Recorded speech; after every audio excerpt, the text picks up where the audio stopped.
अस्सलाम वालेकुम। आज मैं आपको एक हकायत सुनाने जा रहा हूँ जो मुझे मेरे उस्ताद मोहतरम ने मुझे सुनाई। और ताब तो कैमरे जो अल्लाह के वली गुजरे हुए हैं उन्होंने कहा है कि एक अक्लमंद की ज़िंदगी बदलने के लिए एक हकायत ही काफ़ी होती है। तो इस हकायत के बहुत से मॉरल लेसन्स हैं कि जो आप बहुत ज़्यादा फ़ायदेमंद है। ऑफ कोर्स इसने मुझ पर तो इम्पैक्ट डाला है। आगे अल्लाह ताला बेहतर फरमाए कि आप लोग इसको कैसे लेते हैं, लेकिन इसके बहुत से पहलू हैं, उनके ऊपर गौर कीजिएगा। तो उस्ताद मोहतर फरमाते हैं कि एक बार एक गधा था और उसका जो मालिक था तो वो उसको कुछ खाने पीने को नहीं देता था, बहुत ही कम खाने को देता था। एक दिन वहाँ से एक गुज़र हुआ वज़ीर का, जो कि बादशाह के महल में जो अस्तबल को भी देखता था बादशाह के। उसने जब गधे को देखा तो गधा बहुत ही ज़्यादा कमज़ोर था। उसने उसके मालिक से पूछा कि तुम इसको कुछ खाने को नहीं देते। वो कहता कि मैं तो खुद ही बहुत मुश्किल से गुजारा करता हूँ अपने खाने का, तो इसको क्या दूँ। उसने कहा कि चलो ठीक है, मैं इसको ना शाही अस्तबल पे बांध देता हूँ, जहाँ पे वो शाही घोड़े खाते हैं तो ये भी खा लेगा, वहाँ पे इसको खाना मिल जाएगा। खैर वो गधे को ले गया। गधे को लेकर गया वहां पर, उसने घोड़ों के साथ उसने बांध दिया। अब जब गधे ने घोड़ों को देखा तो घोड़े बड़े ही खूबसूरत थे, जवान और बहुत ही तंदुरुस्त। उसने दुआ की कि या अल्लाह, मैं भी तेरी मखलूक हूँ, मुझे भी तूने ही बनाया है, और मुझे एक जगह खाने को कुछ नहीं मिलता, और ये देखो इनके पास तो शाही खादिम आ रहे हैं, वो इनको खाना खिलाते हैं, इनको खूब रजाते हैं और मज़े मज़े के इनको चाड़ा पड़ता है और ये खाते हैं। ये कैसा इंसाफ है। खैर गधा वहाँ पे 2-3 दिन रहा, तो तीसरे या चौथे दिन वहाँ पर ऐलान हो गया कि जी शाही घोड़ों को लेकर आया जाए, क्योंकि जंग शुरू हो गई है। और वो जंग पे चले गए घोड़े। कुछ दिनों के बाद गधा वहाँ पे खड़ा था, तो वो सब घोड़े वापस आए। तो किसी की टांग टूटी हुई, किसी को तीर लगा हुआ, किसी को कट लगा हुआ, बहुत ही बुरी हालत में वो घोड़े वापस आए। जब उसने गधे ने घोड़ों को देखा, उसने खुदा का शुक्र अदा किया। उसने कहा कि अल्लाह तेरा शुक्र है कि मैं इस शाही शाही अस्तबल का हिस्सा नहीं हूँ। खैर वहां से वो कुछ दिनों के बाद गधा वहां से चला गया। गधा वहां से गया तो वो अपना वो चारा चूरा कर रहा था, खा पी रहा था, लेकिन कमज़ोर अभी भी वो बहुत था। कई दिनों से उसने दोबारा से कुछ नहीं खाया था, और पेट भर के, तो वो बहुत ज़्यादा कमज़ोर था।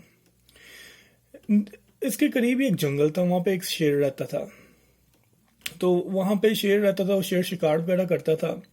तो जो शिकार वो छोड़ देता था अपने खाने के बाद, तो जंगल के बाकी के जो जानवर थे वो भी खाते थे उसको, बाकी के शिकार को।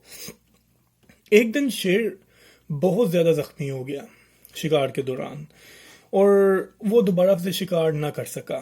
कई दिन हो गए ना शेर ने शिकार किया, वो खुद भी भूखा था और बाकी उसकी जो राया थी वो भी भूखी थी। तो शेर ने लोमड़ी से कहा कि तुम जाओ, किसी जानवर को ना वर्गला के मेरे पास लेकर आओ, उसे यहाँ पर लाओ, मैं उसको शिकार करूंगा, तो फिर सब मिलके खाएंगे। लोमड़ी ने कहा कि चलो ठीक है। लोमड़ी घूमती घूमती उस गधे के पास पहुंच गई। उसने गधे को देखा, गधा बहुत ही कमजोर है, लेकिन खैर वो गधे के पास गई। उसने लोमड़ी ने गधे से कहा कि तू यहाँ पर क्या कर रहा है, तूने अपनी हालत देखी, अपनी सेहत देखी, कितना तू कमजोर है। गधे ने कहा कि नहीं, अल्लाह जिस हाल में मुझे रखे मैं उसमें खुश हूँ। लोमड़ी ने कहा कि यहाँ पर करीब ही एक बहुत ही खूबसूरत जगह है, वहाँ पर इतनी घनी घास पड़ी हुई है, वहाँ पर एक जन्नत नुमा वो जगह ज़मीन का टुकड़ा है, तो वहाँ पर चल मेरे साथ। गधे ने कहा कि नहीं नहीं, मुझे इसकी ज़रूरत नहीं है, मैं जो भी खाना जो भी मुझे मिल जाता है, मैं अल्लाह तवक्कल रखता हूँ, मैं उसको खा लेता हूँ। खैर लोमड़ी ने उसको बड़े ही सब्ज़ बाग दिखाए, और जब उसको ताज़ा ताज़ा घास का उसको बताया गधे को, गधा तवक्कुल अल्लाह भूल गया, और वो अपनी सब बातें जो वो बहुत ही सूफियाना तरीके से कर रहा था वो सब भूल गया। वो लोमड़ी के साथ चल पड़ा। लोमड़ी के साथ चल पड़ा तो वो जब लोमड़ी के साथ जा रहा था, तो जब शेर के करीब कहीं पहुंचा, तो वो इतना करीब नहीं था शेर के कि शेर उसको दबोच लेता। तो शेर भूख की वजह से, भूख से तंग आके उसने वहां से छलांग लगाई गधे के ऊपर। गधा काफी फासले पे था थोड़ा सा, वो उसके हाथ में नहीं आया और वहां से भाग गया गधा। जब लोमड़ी ने ये देखा तो लोमड़ी ने शेर से कहा कि इतनी जल्दी क्या थी, अभी तो काफी फासला पड़ा हुआ था, तुमने उसके ऊपर अटैक कर दिया, तुम जख्मी हो, तुम्हें पता नहीं है। अब शेर जो सा था अपनी वो पसपाई छुपाने के लिए उसने कहा कि मैं बहुत ज्यादा, मुझे इस चीज का अंदाजा ही नहीं था कि मैं इतना कमजोर हो चुका हूँ। मैं समझा मैं इसको पकड़ लूंगा, लेकिन ऐसा नहीं हो सकता, तुम दोबारा से इसके पास जाओ, इसको दोबारा लेकर आओ। लोमड़ी जो सी है वो कहते कि ठीक है, मैं अब उसको दोबारा लेकर आती हूँ, लेकिन तब तक इसके ऊपर अटैक ना करना जब तक कि तुम्हारे बहुत करीब ना आ जाए। उसने कहा ठीक है। लोमड़ी दोबारा गई गधे के पास। जब वो लोमड़ी गधे के पास गई तो गधे ने जब लोमड़ी को देखा तो गधे ने कहा कि तेरी मेरी ऐसी क्या दुश्मनी थी कि तूने मुझे शेर के आगे डाल दिया। वो तो अल्लाह अल्लाह करके मैंने दुआ की, मेरी टांगों में जान आई और मैं वहां से भागा, वरना वो तो एक इजराइल की तरह मेरे सामने खड़ा हो गया था शेर। लोमड़ी ने कहा कौन सा शेर, वहां पे तो कोई शेर नहीं है, वहां पर तो एक वो जादुई जगह है, वो तो अगर वहां पे जादू नहीं होगा तो वहां पे तो हर जानवर घुस जाएगा। तो गधे ने कहा कि चल मेरे साथ ड्रामे ना कर, मैं तो मरते मरते बचाऊं तेरे चक्कर में कि तूने जो मुझे सबज बाग दिखाए थे मैं तो ना अब जाऊं।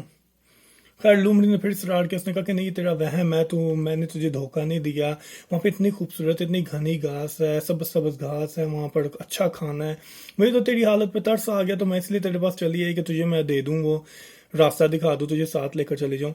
लेकिन ये वो कोई जादू है वहाँ पर, वो ताकि वो रोक सके बाकी के जानवरों को वहां से जाने से, तो ये तेरी आंखों का धोखा है। खैर वो गधा फिर उसकी बातों में आ गया। गधा कहता कि चलो ठीक है, वो दोनों फिर साथ चल पड़े। अब जब वो साथ चल पड़े तो गधा जब शेर के बहुत ही करीब पहुंच गया, शेर ने अटैक किया, शेर ने उस गधे को चीड़ फाड़ कर दिया। चीड़ फाड़ करके उसने जब चीड़ फाड़ किया तो शेर थक गया, तो वो करीब ही एक नदी से पानी पीने गया। जब वो नदी से पानी पीने गया तो जो सबसे खूबसूरत हिस्सा था, दिल और किडनी जौन सी थी, वो लोमड़ी ने जल्दी से खा ली। जब शेर वापस आया तो शेर ने जब मुआयना किया तो उसने कहा कि इसमें तो दिल और किडनी नहीं है, वो कहाँ गई, लोमड़ी से पूछा। लोमड़ी ने उसको जवाब दिया कि ए बादशाह, अगर इसके पास दिल होता तो ये बेवकूफ़ों की तरह तो तेरे पास दोबारा से चल रहा था, जबकि इसने एक्सपीरियंस कर लिया था कि इसका क्या हशर होने वाला था इसका। अगर इसके पास दिल होता तो ये कभी भी वापस ना आता। तो शेर वहां पे खामोश हो गया कि वाकई लोमड़ी तो कह ठीक रही है कि ये तो बेवकूफ़ों के पास कहाँ से दिल होता है। तो क्योंकि दिल जौन सा होता है, दिल आपको महसूस करवा देता है हर एक चीज़ को, छुपी हुई जो गायब में होती है। दिमाग नहीं करवाता, दिल करवाता है। दिमाग सिर्फ उसके लिए जो जाहिर में नजर आ रहा है, दिल उसके लिए जो गैब से, अब शैतान गैब में है, नजर नहीं आता, शैतान जिन गैब में नजर नहीं आते आपको, तो दिल आपको महसूस करवाता है इसीलिए। और वो गधा हमारी कार्नल सोल है, हमारा नफ्स है, हम खुद हैं, हमारा जिस्म ये है, गधा ये चमड़ी ये, और वो लोमड़ी वो ये दुनिया है जो अट्रैक्ट करती है हर दफा, आजा मेरे पास, आजा मेरे पास। तो इसमें बहुत सी चीज़ें छुपी हुई हैं, अगर आप इस हकायत के ऊपर थोड़ा सा गौर करेंगे आपको बहुत सी चीज़ें मिलेंगी आपको। अपना ख्याल रखिएगा। अल्लाह हाफिज़।